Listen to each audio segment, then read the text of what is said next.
Vamos a continuar ahora con el conversatorio en torno a la publicación Concentración y extranjerización de tierras productivas en Colombia. Es un estudio desarrollado por el Ministerio de Agricultura y Desarrollo Rural, la Organización de las Naciones Unidas para la Alimentación y la Agricultura, FAO, y la UPRA.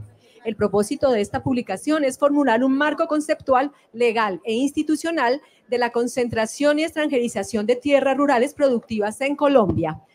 Los invitamos a ver el siguiente video sobre la publicación que nos convoca el día de hoy. Concentración y extranjerización de tierras productivas en Colombia.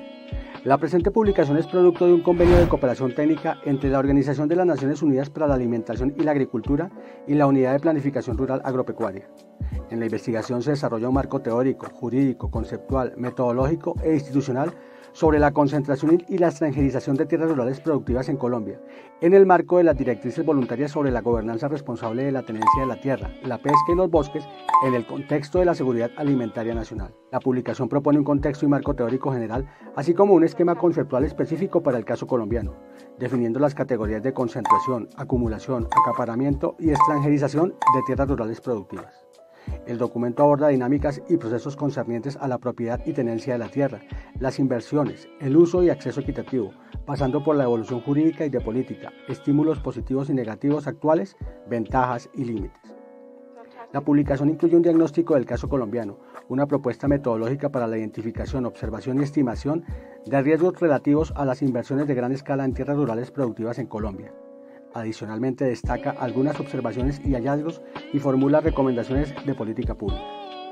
Esta y otras publicaciones con importante información para el sector agropecuario las puede consultar en www.upra.gov.co. Colombia, potencia de la vida.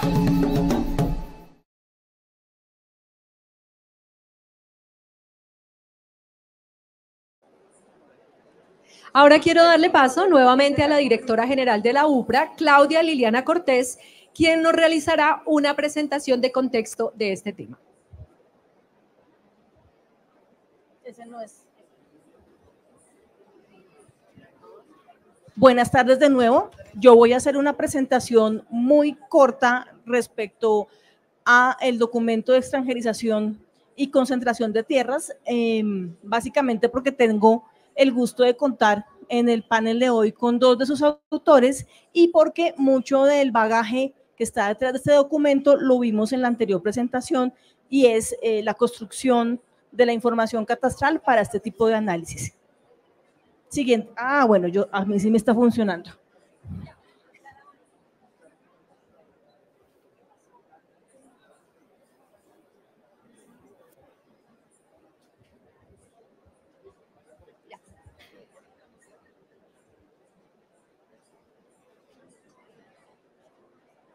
Moni, siguiente.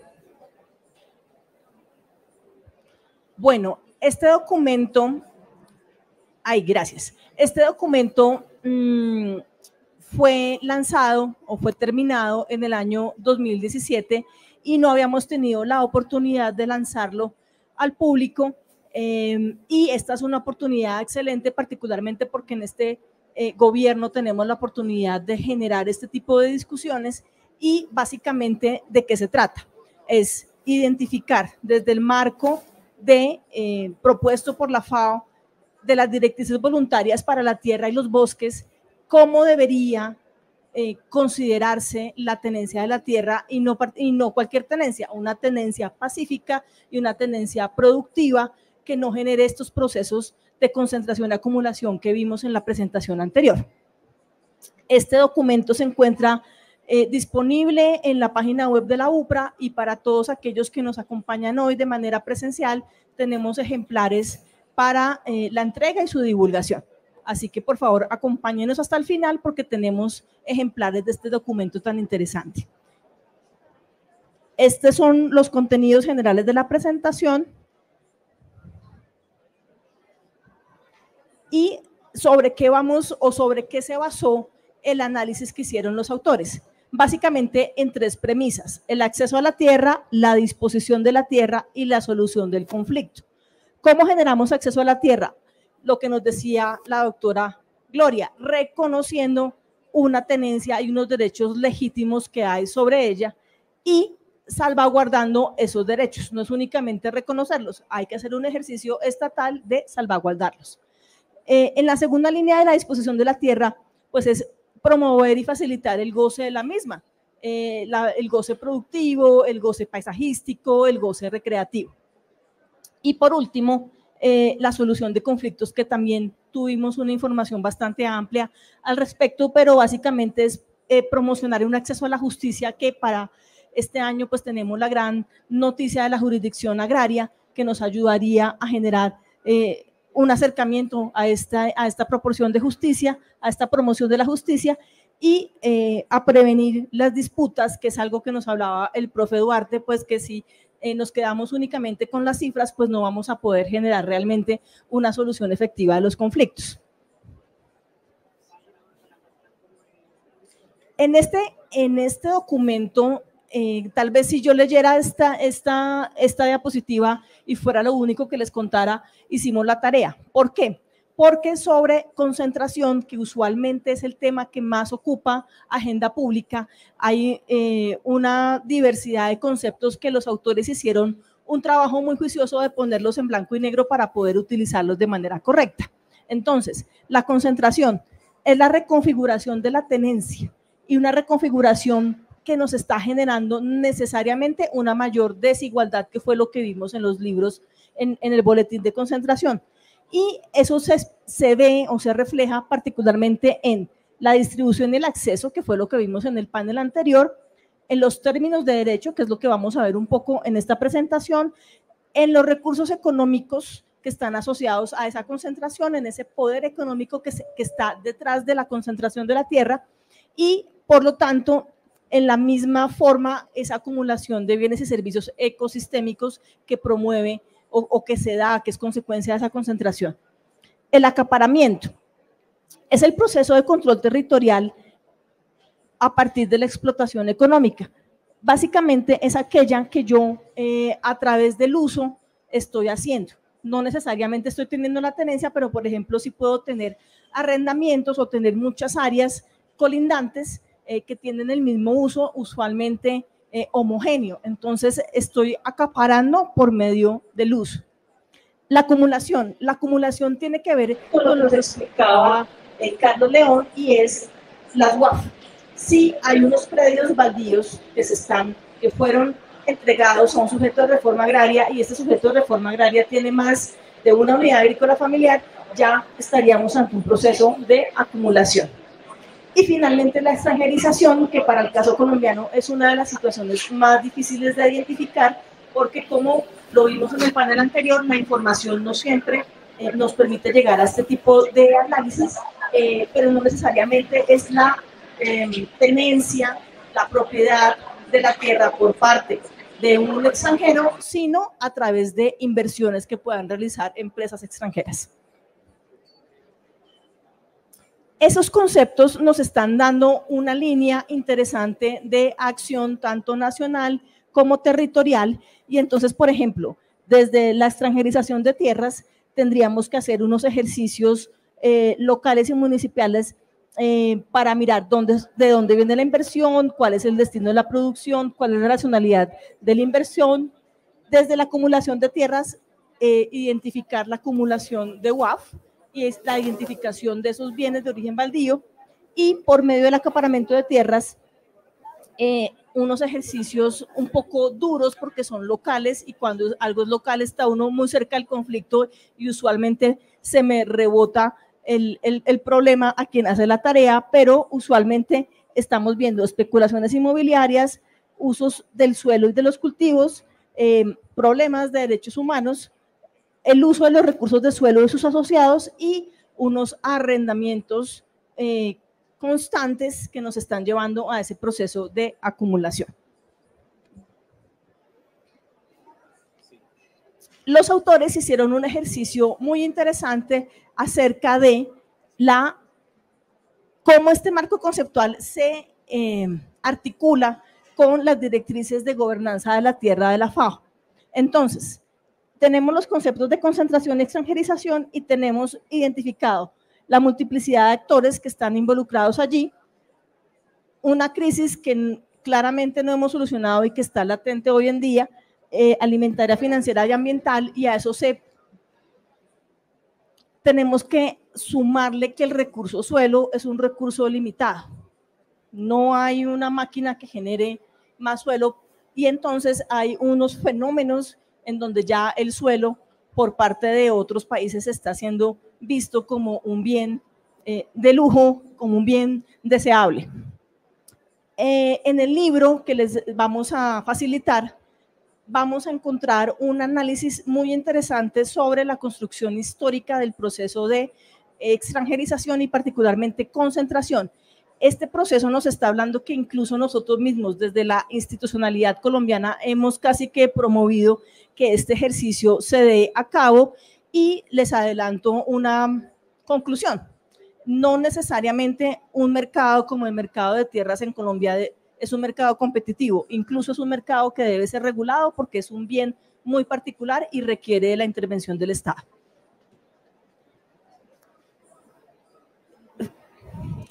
Los autores hacen una revisión metodológica que nos permite acercarnos a cómo se deberían generar unos indicadores para hacer ese monitoreo de esos ejercicios de concentración.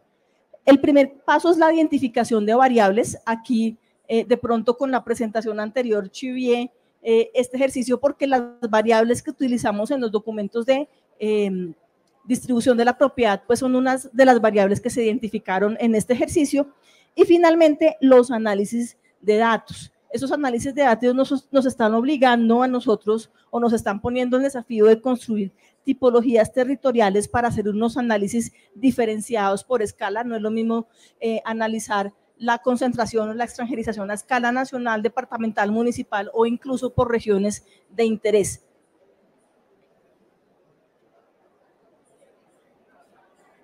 Y hay unas categorías jurídicas que los autores identifican acerca de este problema de la concentración. Aquella persona que tiene el uso o que podría tener el uso y que tiene la seguridad jurídica para utilizar el predio y no lo está haciendo, es decir, hay una concentración de tipo improductivo. La segunda es una persona que tiene propiedad, uso y posesión y que también utiliza la tierra, digamos que sería el menos malo de todos.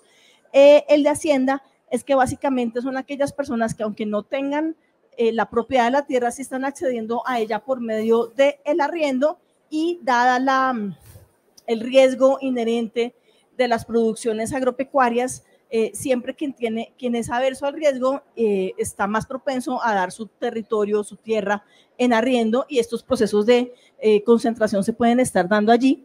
La informalidad como un fenómeno recurrente en la distribución de la propiedad o en la estructura predial colombiana, es uno de los fenómenos que ayuda a que haya concentración porque no hay una seguridad jurídica en la tenencia de los predios.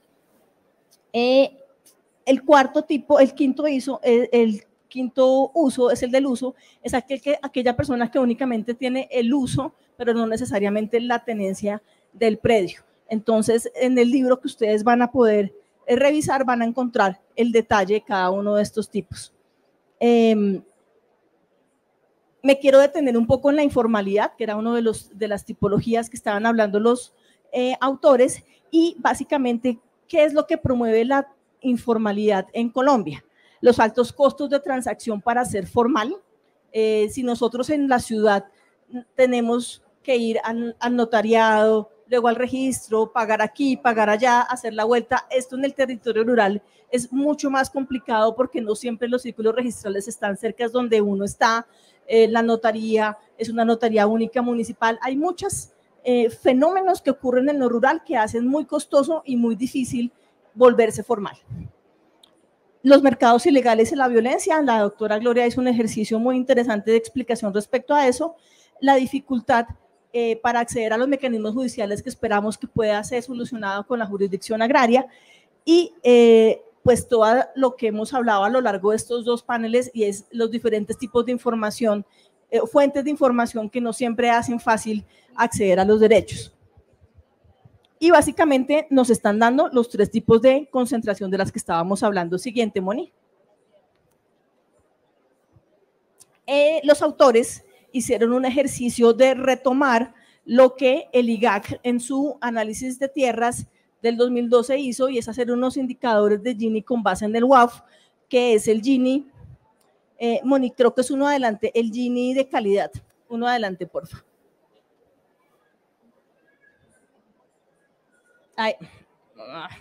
Ya, aquí, listo.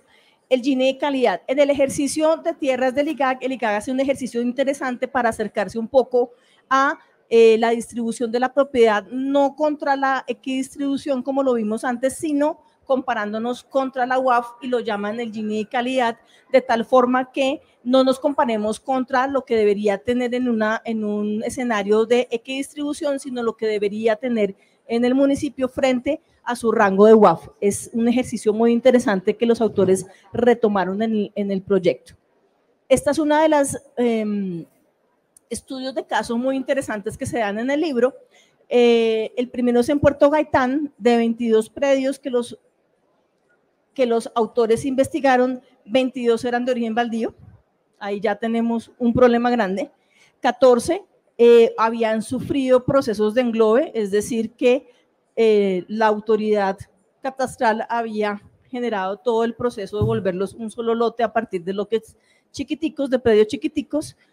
9 tenían problemas de clarificación de procesos agrarios, etcétera, y 4 tenían falsa tradición o mejoras. Entonces, en los estudios de caso, los autores encontraron de entrada ya unas imperfecciones en términos de el origen de los predios y la formalidad de los predios. Lo mismo lo tenemos para Montería, Córdoba, y estos estudios de caso los van a encontrar ustedes en la página 252 del libro.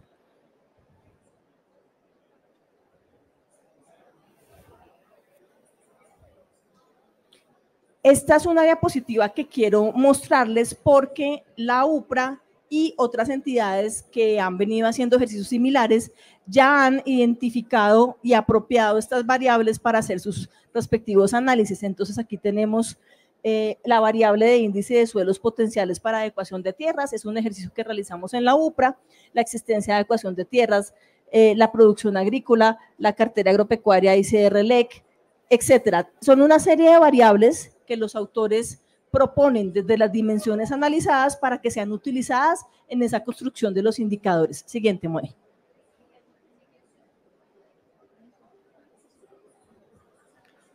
Aquí, por ejemplo, me quiero detener en la cuarta, que es la zonificación de aptitud para cultivos de palma, aceite, caucho, cacao y arroz, porque en estos cultivos los autores identificaron la llegada de inversión extranjera, de capital extranjero y la permanencia en el recurso suelo.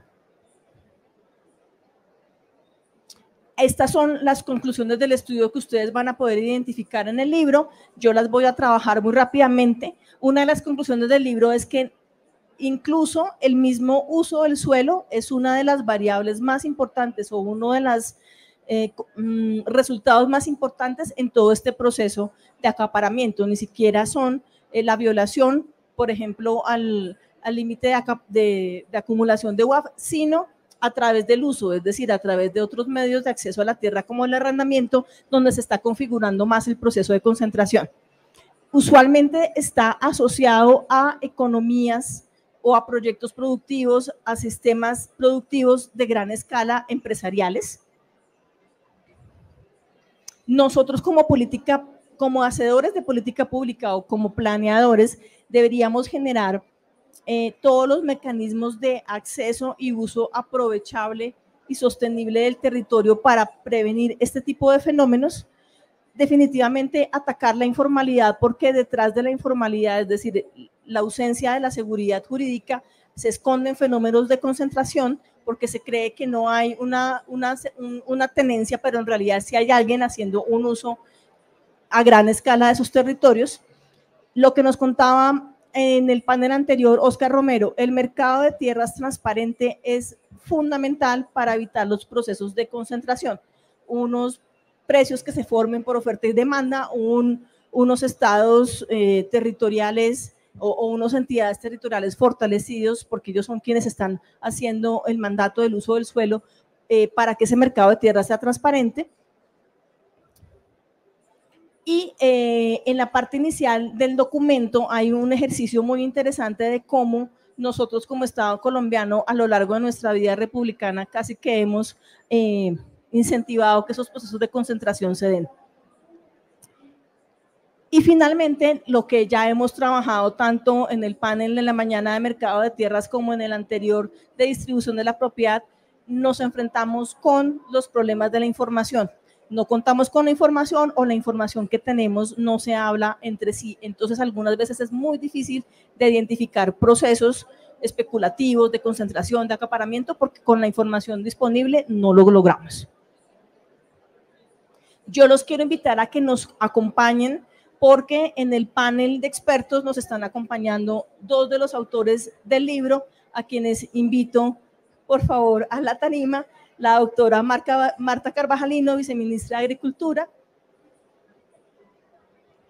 Sí, señora Marta Carvajalino Villegas, viceministra de Desarrollo Rural del Ministerio de Agricultura. Es abogada especialista en Derecho Constitucional y magíster en Derecho con énfasis en investigación de la Universidad Nacional de Colombia. Cuenta con más de 17 años de experiencia ejerciendo como consultora en temas agrarios y ambientales en entidades públicas y agencias de cooperación internacional.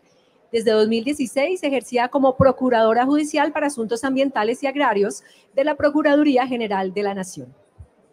También invitamos al señor Juan Pablo Sandoval, subdirector técnico de ordenamiento territorial del Departamento Nacional de Planeación. Él es economista de la Universidad Nacional de Colombia, con una maestría en instituciones y sistemas económicos de la Universidad de Ames, docente universitario y actualmente subdirector técnico de ordenamiento territorial del DPN. Y por último, la doctora Alejandra Vega, especialista senior en tenencia de la tierra de la Organización de las Naciones Unidas para la Alimentación y la Agricultura, FAO. Es abogada especialista en Derecho Procesal, en Derechos Humanos y con una maestría en Derecho. Adelante, directora.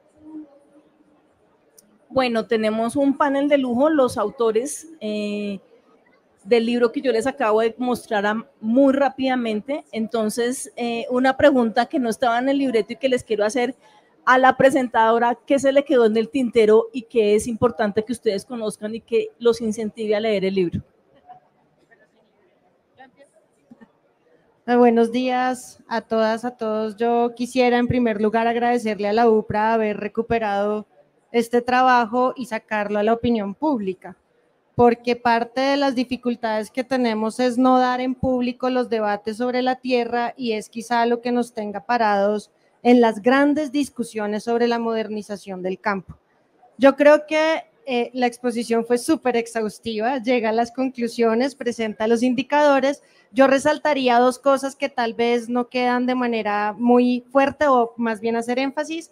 Lo primero es la dificultad en conseguir información sobre la tenencia y el uso y la producción en el marco de la inversión extranjera. No tenemos un trazador hoy que nos permita saber con certeza qué tanta tierra está en manos de capital extranjero y de nuestra producción agropecuaria, qué tanta es apalancada por capital extranjero y qué tanta de esa producción finalmente pues sale, ¿cierto? No se destina al consumo interno de esa primera porción. Y lo segundo tiene que ver con el tema de la relevancia del uso. Un poco la primera tesis con la que nos encontramos en ese trabajo es que la concentración no está solo asociada a la propiedad de la tierra, sino al uso de la tierra. Entonces, experiencias como las que documentamos en el libro o la del Catatumbo, donde el Estado hace reforma agraria, adjudica bienes baldíos o hace reforma a través de bienes fiscales y esos bienes terminan nuevamente acumulados en producciones agroindustriales. Creo que los casos más relevantes son palma y maderables. Entonces, el ejercicio de la reforma agraria para redistribuir y colocar la tierra en manos de comunidades campesinas para la producción de alimentos se va al traste por medio de mecanismos que terminan concentrando el uso de la tierra. Esos son como los dos elementos que yo dejaría ahí para hacer énfasis. Bueno, buenas tardes. Pues primero una aclaración. Yo no soy autor del libro, nosotros hicimos un trabajo posterior a partir del libro, que fue retomar todas las conclusiones que se hicieron en el libro y tratar de llevarlas hasta el punto de proponer instrumentos normativos y jurídicos para que se implementaran muchas de las recomendaciones que están en el libro. Entonces, al respecto, quisiera plantear un primer tema, y es, fíjense que en el caso nosotros estamos hoy, y es algo que hay que entender como el contexto y por qué la importancia de sacar este libro en este momento. Estamos en un momento de una disputa por el modelo de desarrollo. Y para decirlo claramente, venimos o estamos en un modelo de desarrollo neoliberal, y justamente el gobierno y de alguna manera el Plan Nacional de Desarrollo intenta poner en disputa, bueno, y no solo el gobierno, digamos, viene todo un estallido social, se está poniendo en disputa ese modelo de desarrollo, y la idea es tratar de superar ese modelo de desarrollo, porque ese modelo de desarrollo en lo político, en lo económico, en lo social, se agotó, ¿sí? Y porque venimos de un estallido social que nos ha mostrado el agotamiento de ese modelo. Pero en el marco de ese modelo neoliberal, desde el Estado muchas veces impulsó la necesidad de fomentar un poco de manera ciega el tema de la inversión extranjera. La inversión extranjera se veía como que era de por sí beneficiosa. Siempre era beneficiosa la inversión extranjera y había que fomentarla, y la manera de fomentarla era pues tener políticas de confianza inversionista, de generar, de por así decirlo, muchas gabelas para que esa inversión extranjera llegara sin mayor regulación y sin mayor orientación.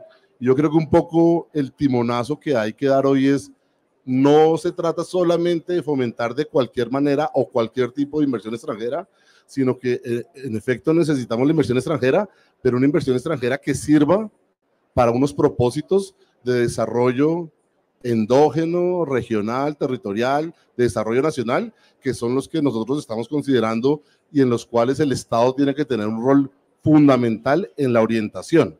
Entonces, además de lo que ya se ha expresado sobre la dificultad, digamos, de poder rastrear este tipo de inversiones, sobre todo en el fenómeno de la extranjerización, si uno empezara a tratar de aclarar las cifras sobre eso, es muy difícil por la opacidad misma que caracteriza al sistema financiero internacional. Entonces llega un punto en que tú puedes intentar el rastreo de quiénes son, por así decirlo, los dueños del capital, pero si la empresa está en un paraíso fiscal, hasta ahí llegas y no tienes la manera de poder determinar si eso es inversión extranjera o no. Entonces, pero además de todo esto, que ya lo que se había comentando es, tenemos el gran reto es cómo logramos, por decirlo así, utilizar la palabra, cómo logramos domesticar la inversión extranjera para que sirva a los propósitos nacionales, ¿sí? Porque de lo contrario, pues lo que hemos visto es que esa inversión extranjera lo que genera es un montón de problemas que después nosotros tenemos que entrar a resolver. Entonces quería como de pronto un primer punto para ese tema. Buenas tardes, muchísimas gracias, doctora Claudia, a usted del Ministerio de Agricultura por esta invitación. Yo fui la coordinadora de esa investigación y tengo para contarles un poquito del detrás de cámaras de lo que significó para nosotros llegar a esas definiciones que usted sacó. Lo primero fue que nosotros impulsamos las directrices voluntarias de gobernanza de la tenencia de la tierra, la pesca y los bosques, y en el año 2015 hicimos varios encuentros institucionales, sociales, incluso invitamos a empresas, no tuvimos mucha asistencia, pero lo hicimos. Y ahí empezamos un contacto con la Unidad de Planificación Rural Agropecuaria, que nos comentó que estaba interesado en revisar el tema de concentración y extranjerización de la tierra. Para nosotros también era una gran oportunidad porque las directrices voluntarias que se discuten desde el año 2009 hasta el año 2012 se fundamentan en las crisis alimentarias que comienzan en el año 2000, cuando se usan grandes porciones de tierras para los commodities y no para la alimentación. Entonces desde ahí para nosotros era una gran oportunidad y luego empezamos con el equipo a revisar si estábamos frente a una temática de concentración y extranjerización. Normalmente En la literatura internacional hablamos es del Lagrávin, ¿cierto? De otros tipos de concentración, pero nosotros teníamos que entrar en el sistema colombiano y por eso nos fuimos al artículo 72 de la ley 160 y nuestra unidad de medida, que no ha cambiado y que pensamos que podía haber cambiado en estos años, fue la unidad agrícola familiar. Esa era nuestra unidad de medida. Entonces empezamos a mirar, bueno, en el contexto colombiano claramente está la acumulación con el artículo 72 de la ley 160. Pero también hay otras formas de concentración, como bien lo dijo la doctora Claudia hace un momento, que tienen que ver con el acceso a servicios, a carreteras, a aeropuertos, el uso del suelo y el tema de la extranjerización, que también fue toda una discusión, porque no es solo el pasaporte, y eso también lo revisamos mucho con literatura internacional. Empezamos a pensar, lo que hay que revisar es el capital, ¿de dónde viene el capital? ¿Cuáles son los reales mecanismos de control que hay para el registro de las empresas en las cámaras de comercio? Cualquiera puede nacionalizar una empresa y ya ahí no sabemos de dónde viene el capital. Y ese capital, así como los englobes y los desenglobes que se ven en el fenómeno de la concentración, se ven en las empresas también. Se ve como unas crean a las otras, entran en figuras como las SAS que tienen velo corporativo y en la que uno no puede determinar quién está detrás de ese capital. Esa fue otra de las grandes conversaciones.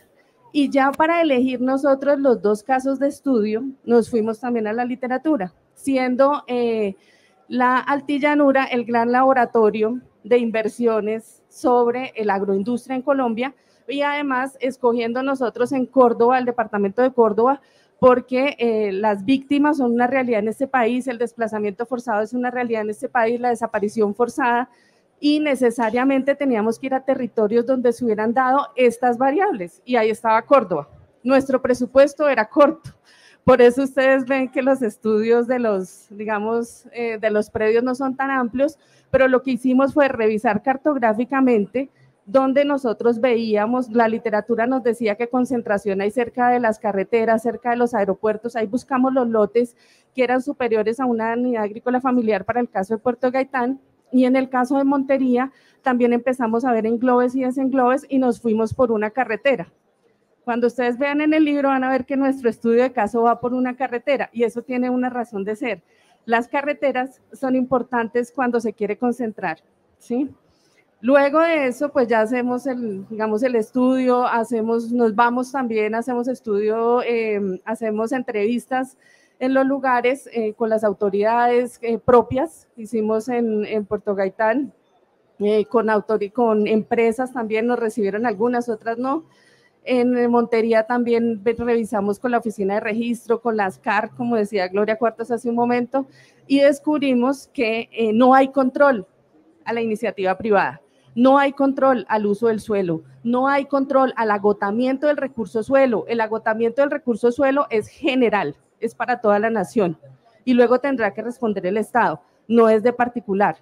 Entonces, eso es como los detrás de cámaras que me acuerdo, porque después de escucharla a usted yo me quedé pensando que yo qué iba a decir.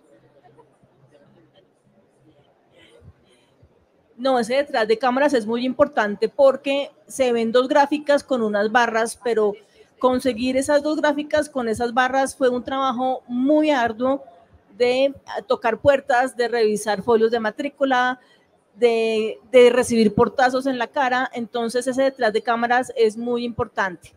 En ese sentido, y ya que estás hablando de que no hay controles, desde la experiencia que ustedes tuvieron en la realización del ejercicio, ¿cuáles crees que deberíamos nosotros como Estado colombiano establecer como controles a la concentración y extranjerización? Bueno, yo creo que es muy importante compartir la información técnica, los datos, realmente la data es importante. Esto debería ser una anotación más en una oficina de registro, en los predios. Eso debería ser, ese es el principio de la publicidad, que todo el mundo pudiera saber que ese predio está siendo usado para ese tipo de inversión, y esa información además debería compartirse con las cámaras de comercio. Una de las dificultades más grandes que nosotros a las que nos vimos abocados fue justamente a la búsqueda de la información. No teníamos disposición de información pública para hacer los cruces y tuvimos que comprarla. O sea, llegamos al punto que tuvimos que comprarla para poder terminar el análisis.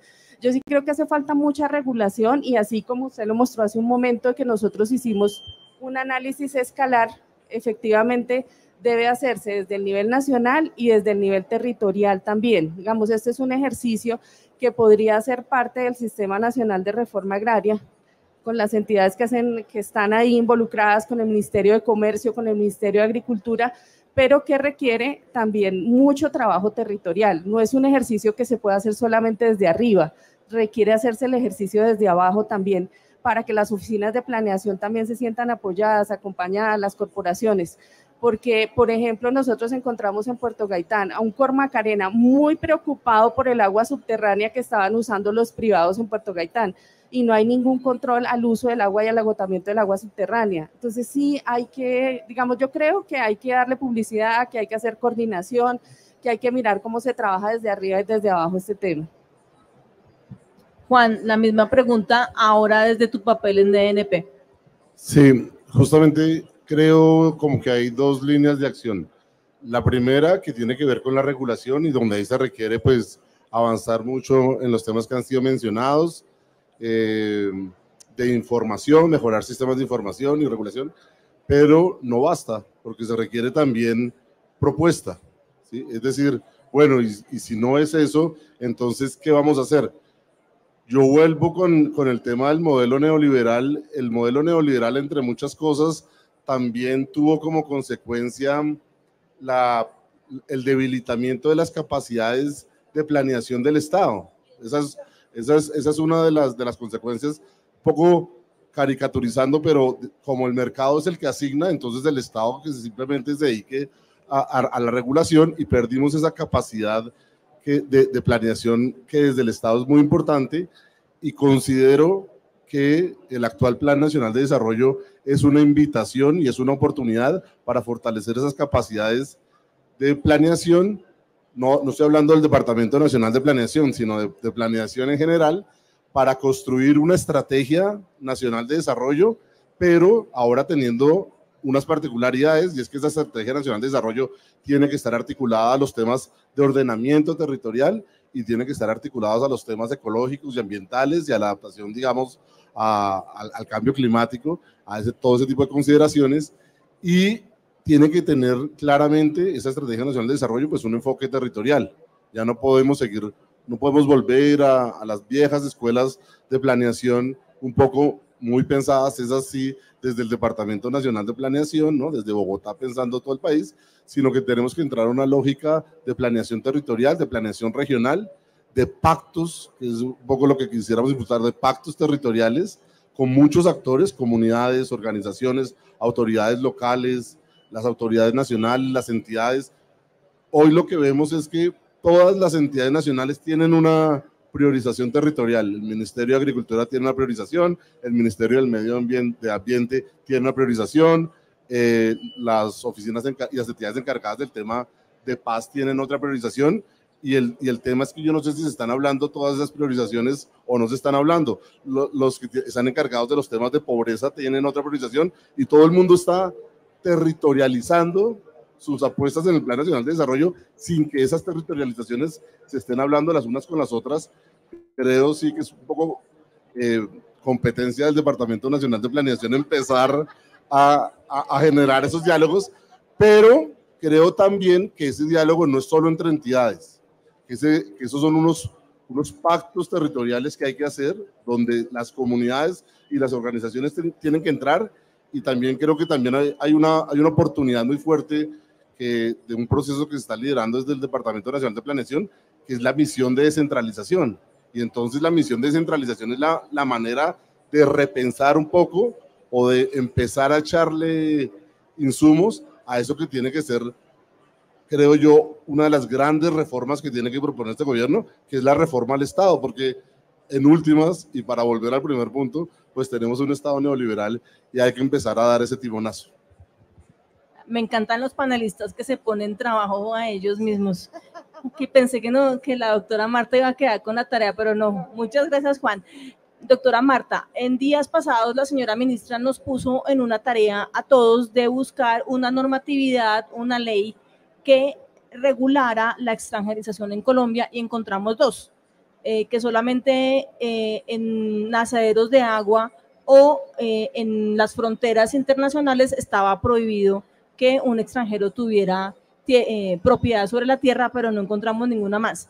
A partir de este estudio, ¿qué otro tipo de parámetros deberíamos considerar para evitar la extranjerización y los efectos negativos que pueda llegar a tener? Yo creo que la necesidad de regulación parte por reconocer que hay tres crisis, ¿cierto? La primera, que es la crisis en efecto ambiental, ¿cierto? Entonces hemos protegido el agua, pero no hemos protegido el bosque, no hemos protegido los suelos, no hemos protegido los otros recursos.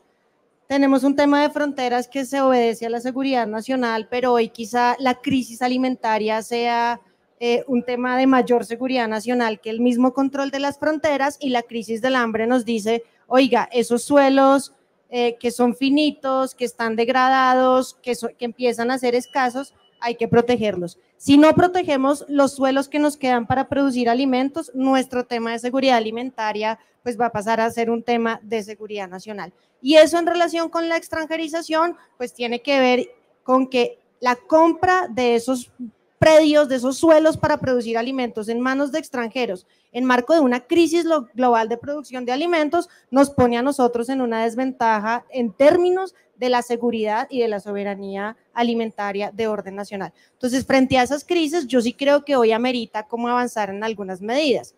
No obstante, creo que nuestro régimen agrario y con lo que introduce el Plan Nacional de Desarrollo del Gobierno del Cambio, pues hay unos elementos muy importantes y me quiero referir a esto. La ley 160 prohíbe la acumulación de los bienes que fueron inicialmente adjudicados como baldíos. No obstante, después de la ley 160 tenemos muchas transacciones inmobiliarias que no acatan la disposición. No la acata el notario, no la acata el registrador, no la acatan los particulares, el Ministerio Público no demanda y la autoridad agraria guarda silencio. Es decir, todos conjuramos de manera sistemática el incumplimiento de las normas. Hemos dicho que el Estado tiene la opción privilegiada de compra frente a los bienes que han estado en la reforma agraria. Nadie cumple la norma. Hemos dicho que debemos tener unos controles en manos de los registradores, en manos de los notarios que no se cumplen. Ergo, yo puedo proferir nuevas leyes, nuevas normas, más controles, y si las autoridades no están en disposición de hacer cumplir la ley, pues eso igual no me va a servir de nada. Y esto para decir un poco que si queremos recuperar como el control sobre el territorio y el control sobre el régimen agrario, necesitamos fortalecer a las autoridades. Necesitamos, y ahí yo comparto esa tesis de que el neoliberalismo no solo acabó la posibilidad de planear, sino de ejecutar, de diseñar, de construir. Es decir, tenemos un Estado absolutamente débil, muy centralizado, pero además con carencia de capacidades técnicas para atender hoy esas necesidades. Si nosotros queremos realmente atender el tema agrario, volcar el país a la reforma agraria y poner el campo a producir, nosotros requerimos una autoridad más robusta, con capacidad técnica, presencia territorial y recursos, y eso, más allá de una ley, tiene que ver con una voluntad gubernamental que en este gobierno se ha materializado en algunas medidas, pero que claramente implican un rediseño institucional. Tenemos dos apuestas o tres en el plan de desarrollo muy importantes. El ordenamiento alrededor del agua, que es el ordenamiento también productivo alrededor del agua, que tiene que ver con unas áreas muy importantes que ustedes ya vienen construyendo, que son las áreas de especial protección para la producción de alimentos como determinantes del ordenamiento. Es decir, estamos diciendo que hoy el territorio debe tener en cuenta que hay territorios dirigidos y especializados en producir alimentos y que se deben proteger, y que esa protección constituye una norma de mayor jerarquía que deben respetar alcaldes, que debe respetar el gobierno nacional y todas las autoridades para lograr que allí apalanquemos la seguridad alimentaria. Pero tenemos también, y lo decías, la reactivación del Sistema Nacional de Reforma Agraria. ¿Cómo logramos repensarnos el desarrollo rural? ¿Cómo lograr repensarnos la reforma agraria en términos de que no solo el sector agricultura, con sus entidades adscritas y vinculadas muy importantes, pero muy débiles, sino educación, salud, transporte, ciencia y tecnología, lleguen al territorio a transformar el territorio rural? ¿Cómo logramos que las vías no sean solo para aquellos que tienen grandes tierras o que la asistencia técnica llegue solo a grandes predios, sino que entre grandes y pequeños en el campo colombiano logremos hacer un equilibrio, y ese equilibrio está en la posibilidad de que el Estado logre llegar de manera diferenciada a todos los productores, al que más necesita con mayor asistencia y al que menos necesita con menor asistencia. Y finalmente, en términos de la regulación, y ya la extranjerización, nosotros lo planteamos en la investigación como un correlato de la concentración, es decir, una lógica en términos de ese acaparamiento de tierras que sustrae del control del Estado la administración de esos bienes, y no la administración en términos de la propiedad, sino del ordenamiento productivo. Si nosotros no creemos que el suelo es un recurso que el Estado debe intervenir, que el suelo agropecuario tiene tal nivel de importancia que debe ser controlado y regulado por el Estado, y lo dejamos a la fluctuación del mercado, lo que va a pasar a la vuelta de una década es que Colombia no va a tener dónde producir alimentos, no solo porque los campesinos no tengan tierra, sino porque nuestros suelos van a estar absolutamente degradados, y vamos a encontrarnos en la necesidad de buscar eso que hemos dejado perder, que hoy tenemos y que si no tomamos medidas se va a perder, lo vamos a ir a tener que buscar más allá de nuestras fronteras, en quienes de manera muy estratégica sí vienen comprando tierras alrededor del agua, alrededor de los buenos suelos productivos, e incluso comprando bosques en el marco del mercado del carbón. Para cerrar, le quiero pedir a cada uno de ustedes que me regale 2 o 3 frases a manera de conclusión. Me la pone difícil porque me quedé pensando que para la regulación justamente es importante ver los incentivos positivos y negativos, y eso fue parte del análisis que hicimos. Es decir, nosotros nos dimos cuenta que la mayoría de subsidios, créditos blandos, etcétera, era para la agroindustria y no para los pequeños, partiendo de la premisa que se parte en ese tipo de planeación de que la agricultura familiar solo reproduce la pobreza, cosa que no es cierta, porque no solamente la FAO siempre ha sido una abanderada en Colombia que más del 70% de los alimentos que nosotros consumimos en las mesas lo produce la agricultura familiar, sino también porque encontramos múltiple literatura alrededor de Colombia en la que dice lo mismo. Entonces yo creo que ese tema de incentivos positivos y negativos hay que mirarlo, y eso lo trabajamos con el profe Iván en la mesa de expertos, que también hizo parte de esta investigación, y tiene que ver que entre más la gente tiene tierra, pues más impuestos tiene que pagar. Eso hace parte, digamos, de los incentivos positivos y negativos.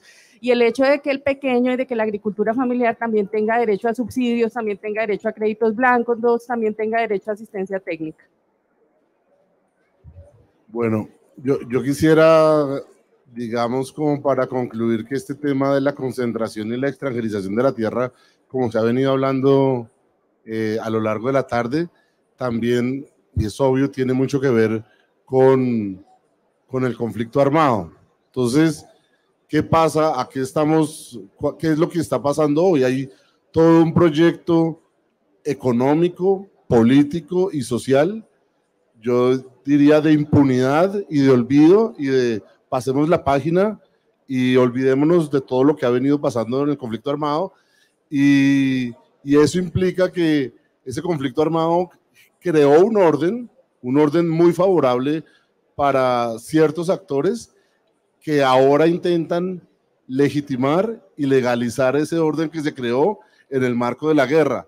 Y pues frente a ese proyecto de impunidad olvido, hay un proyecto de verdad, de reparación, de memoria, que dice no, ese arreglo tal como está, pues es un arreglo que hay que poner en cuestión, porque es el arreglo de la guerra y no es el arreglo de la paz. Entonces, la construcción de paz también pasa por poner en cuestión ese orden, llamémoslo que sea verdaderamente informal, y por poner sobre la mesa cuál es ese orden que nosotros queremos.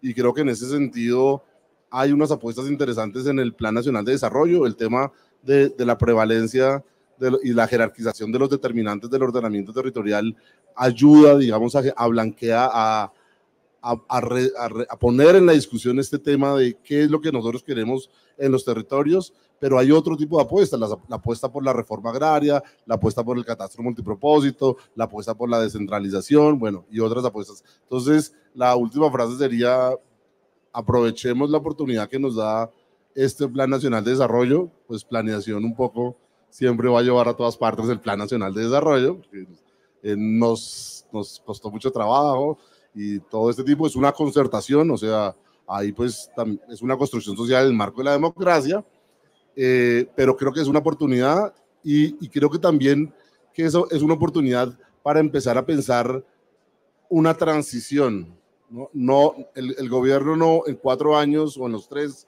que le quedan, no va a poder hacer todo, porque son décadas de neoliberalismo, entonces, pero sí es importante que empecemos a pensar cuál es ese timonazo, cuál es esa transición, hacia dónde es que nosotros queremos avanzar y cuáles son esas bases que queremos dejar sentadas para que abriéndole cauce a la causa popular, a la causa comunitaria, a la causa de las organizaciones sociales, de las organizaciones territoriales, pues podamos avanzar en ese propósito de construir paz, de construir democracia y de construir una economía diversificada. Eso serían como las conclusiones.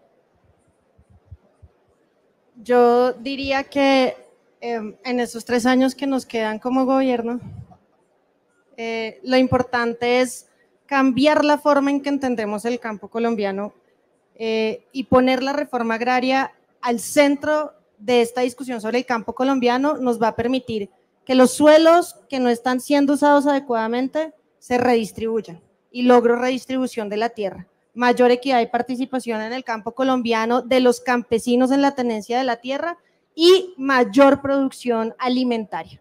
Y eso nos permite confrontar en esos sistemas agroalimentarios que además son más resilientes, que tienen mayores posibilidades de tener diversificación y de cumplir con estándares ambientales y de sostenibilidad, nos va a permitir a nosotros responder a la crisis climática, responder a la crisis agroalimentaria del mundo, pero además, y vos lo has dicho, construir mayor democracia, porque en la posibilidad de redistribuir y democratizar la tierra está la posibilidad de construir territorios más democráticos, mayor gobernanza territorial y una apuesta de consolidación política que nos permita tener una Colombia en paz. Solo con esos 3 aspectos nosotros vamos a lograr que realmente ese plan de desarrollo construya una Colombia agroalimentaria, potencia agroalimentaria y una Colombia potencia mundial de la vida.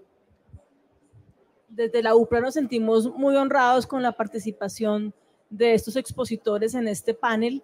El día de hoy ha sido muy importante para nosotros porque desde las horas de la mañana hemos tratado todos los temas de tierras, mercado de tierra, distribución y extranjerización, que usualmente son temas no tan chéveres, no tan bonitos, porque están poniendo el dedo en la llaga, pero como lo dijo la doctora Gloria Cuartas, detrás de cada cifra hay personas que sufrieron, que perdieron territorio, que fueron desplazadas. Entonces la invitación siempre es a identificarnos, ser empáticos con aquellas personas que están en este momento construyendo territorio.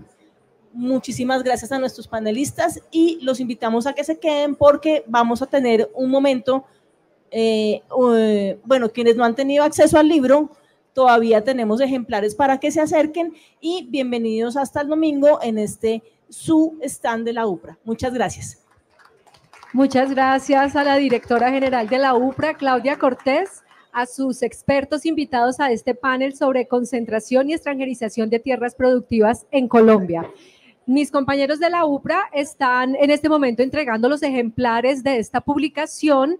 Si de pronto ustedes tienen más facilidad de sacar sus celulares, aquí al lado derecho del stand en BiblioUPRA está también la publicación para que ustedes la descarguen por medio del código QR. Pueden con sus celulares escanear el código y aquí la van a ver, es la primera publicación. Ahí está, concentración y extranjerización de tierras productivas en Colombia, para que la descarguen y también se la puedan llevar en forma digital. A todos ustedes les agradecemos por habernos acompañado en este espacio. También queremos informarles que en este momento la ministra de Agricultura y Desarrollo Rural, Jennifer Mojica, va a adelantar un conversatorio denominado Gobierno al servicio de la Colombia Potencia Agroalimentaria. Este conversatorio se va a desarrollar en los salones 3 y 4 del borde activo, quedan justo aquí atrás del pabellón 3, para que también asistan a estos importantes conversatorios en el marco de Agroexpo. Muchas gracias a todos, a las personas que estuvieron acá en el stand de la UPRA, a las personas que se conectaron a través de nuestras redes sociales y nos vemos mañana con más información desde aquí, el Centro de Pensamiento y el Conocimiento de Agroexpo. Buenas tardes.